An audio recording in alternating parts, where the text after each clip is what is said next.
friends? Today I'm going to show you how to take the suspension off of a 2021 450 RX or R and bring it to your local suspension company, AHM Factory Services. Now the suspension is actually pretty good on the bikes in stock form. Honda chose to go with quite a light shock spring and actually light shock and light fork spring. Now I'm excited to try the AHM valving, and I've tried pretty much everything I can do with the stock valving and the stock spring rate, and just last weekend I tried a 0.5 kilogram stiffer shock spring, and it substantially made the bike better. So I'm going to bring my suspension into AHM, show you guys how I do it, and we'll go back to the test game and see if a guy like me, 190 pounds at 6 feet tall, can be happier with a few spring rates up, both shock and fork, and then some new valving with AHM. Removing the seat and the side panels.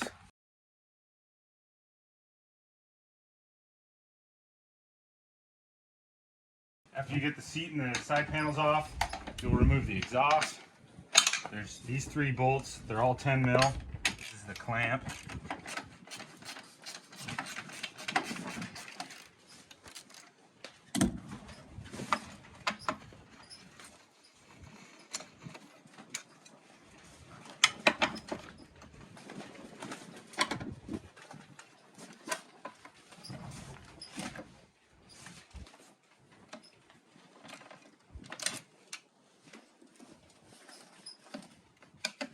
Always rotate the exhaust back and forth to get that gasket loose, and it'll come right out. Remove the subframe bolts. Those are also 10 millimeter bolts, both here on the exact same side of the frame, and up here, both on the left and right side of the frame. I like to break some of the bolts loose sometimes with the ratchet, and then spin them out with a T-handle.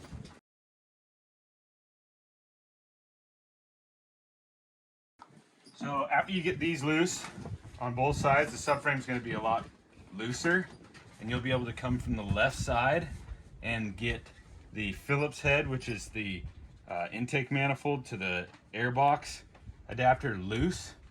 But before we do that, we're going to take off both of the shock nuts. It's in here. Those are 17 millimeter nuts. We'll use a T-handle for that. And then down here by the linkage. Keep in mind, I like to take the shock off first before the forks, because the shock has less weight, and if you take the forks off, the whole bike will rock back, and then you might have issues when you remove the shock. So it's best to keep the forks on, take the shock out, and then the forks come off after that.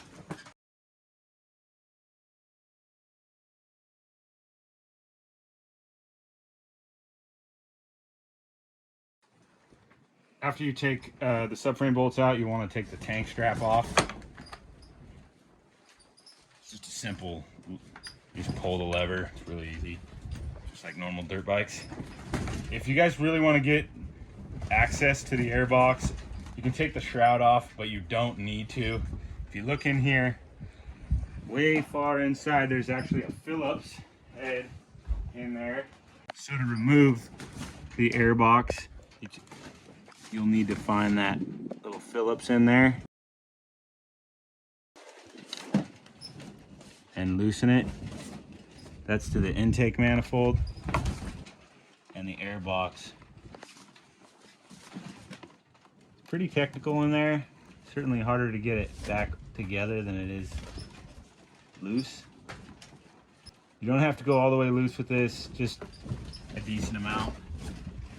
When we move the subframe and remove the shock, we're going to move the subframe kind of out, and that's why if you take the shrouds off, it's a little bit better, but we're going to do it without because it's the easiest way. You really want to be careful with the electrical and these connectors. They can all stay together, and everything has enough room to move. Just don't let the subframe fall, or just make sure you're really, like, the subframe's just going to come up and then the shock will come out and the subframe will go right back together, and I'll show you that process now. One last step before you remove the shock, you're just gonna have to push the shock bolts out. I've already put pressure on it. You can see that the whole bike will move now. It exposes the linkage. First shock bolt. The easiest way to do this is to use like the same flathead and just push on that top shock bolt, and you'll see the shock's gonna wanna drop out and the shock bolt will also fall out. Pretty easy. That way from the other side you don't really have to grab it because it's really hard to get your fingers in there. Now we have a loose shock and a loose subframe and air box. So we're going to be able to just lightly pry it and it'll break loose from, if you shine in here, it'll break loose from the intake manifold here. We've got it broken loose there. And now we have the whole subframe, if you back up, is able to come out sideways. Now that's all you need to do, and then the shock just removes like so. Same way back in. Subframe sits here and the shock can go right in. Pretty simple. I think other bikes are a little bit more simple, but don't want to pull on the electrical, and you certainly want to make sure that your vent hose for your intake doesn't get pulled out. And what else? Any of the electrical is safe on the left side.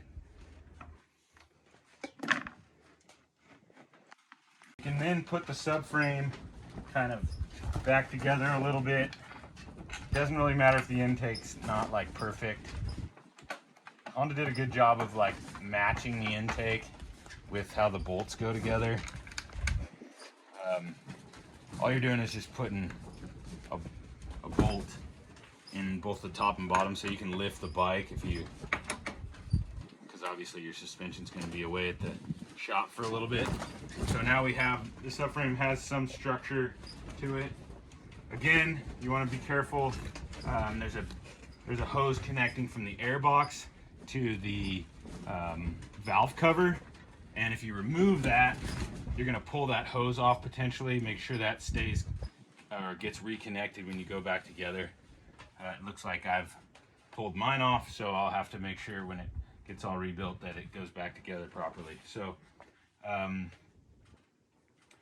your swing arm will now be hanging down, and this is what I mean by the forks. We'll now be able to move to the forks and remove the forks, and the bike will kind of center itself. A fun little deal, if you guys are paying attention to my OG stand. This actually used to be Jeff Ox Cargola's stand. Freestyle rider. He was my teammate in Baja and raced short course trucks. This was his stand, so it's kind of a memorabilia. I put some caster wheels on it, so once I take the suspension off, I can move the bike around. The forks are pretty self-explanatory. If you guys don't like dangling your front brake line when you take your forks off, which I don't suggest it, because a lot of the times you'll pull apart some of these. This is all it is heat shrink, and it's on each connection.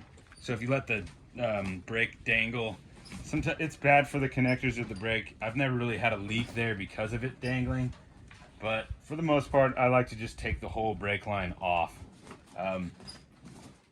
Now to the removal process, we'll take off the front wheel. We can start by taking the 22mm front axle nut off.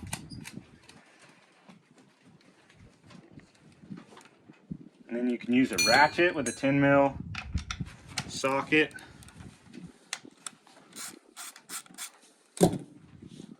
Or a T-handle. T-handles are pretty easy.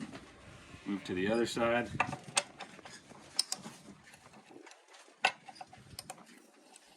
Now we should be able to get the front wheel off. A helpful hint here is you can push on the brake caliper on the pistons just to open the brake pads up for reinstallation. You can see obviously the wheel spins real nice and easy. Super easy. You stick your finger inside the axle. If you haven't bashed with a hammer and you've always slid by hand, your your front axle into your fork lug, you'll never have any issues. Hopefully your bike's pretty fresh if you're working on a 2021. You saw I just stuck my finger in there, wiggled the front wheel, and it pulled straight out. We've got the wheel out and the front axle out.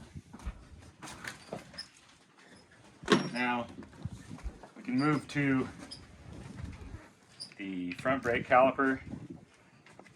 This is sometimes easier to break loose if you have the wheel on, because the lower fork won't, the lug won't spin as you're putting pressure on it. And then of course, if you have, I went all the way out with that, you don't want to go all the way out. You want to leave a few threads just so the caliper doesn't go up and down while you're trying to loosen it. I'll use a ratchet this time. There's some substantial green Loctite in there.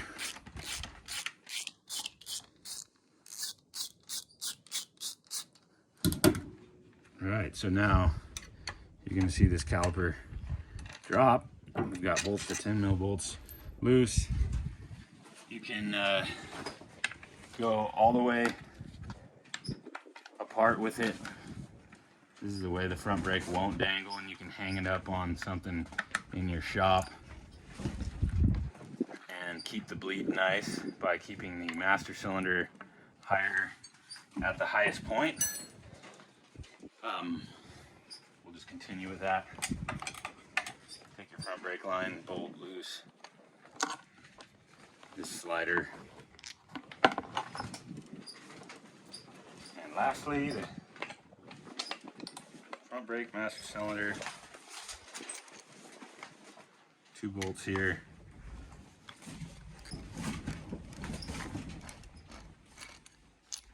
And this whole system will come off, and now you can dangle it on like something like the highest point of a vise or any type of area that will keep it all safe.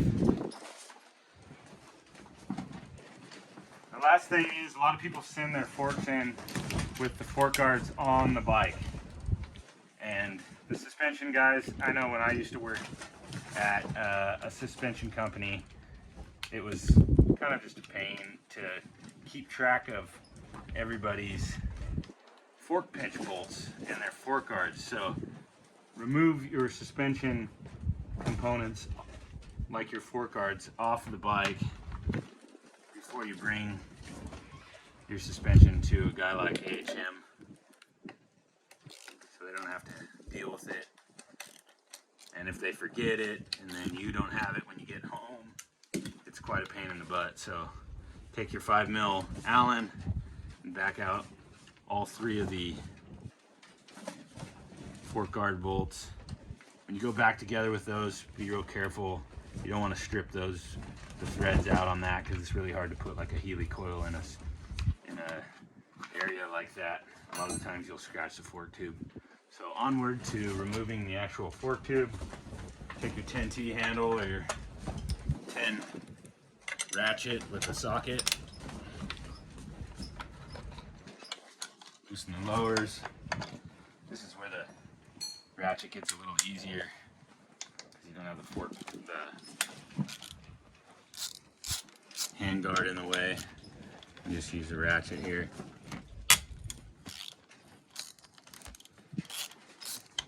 When you go to loosen these, be careful. Oftentimes, if your triple clamps are perfect, your fork will slide right out and onto your foot or something dangerous, or you'll drop it and dent the fork lug or something like that. So that's the first fork. We'll do this in reverse order. Use the ratchet top.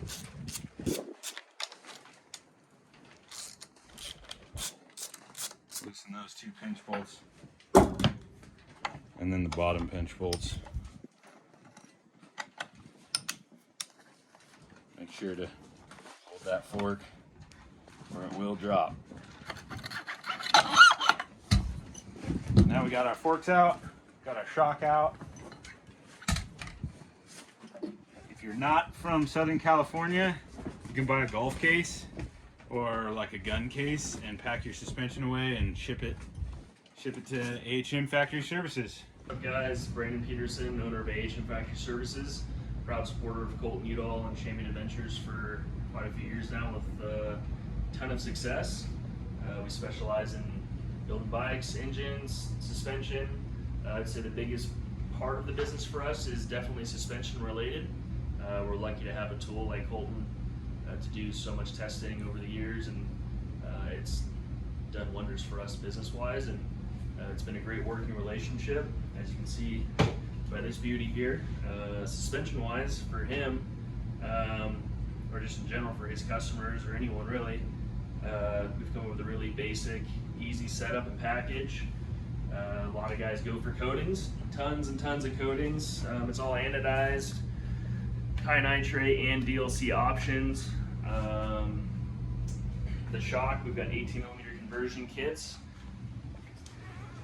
We've also started to offer a linkage system that we've developed and been in development with Colton for the last year on this specific motorcycle, and it works great. We've come up with a great package, and if anyone's looking for their bike to work, well, you know where to go. Call me or call Colton.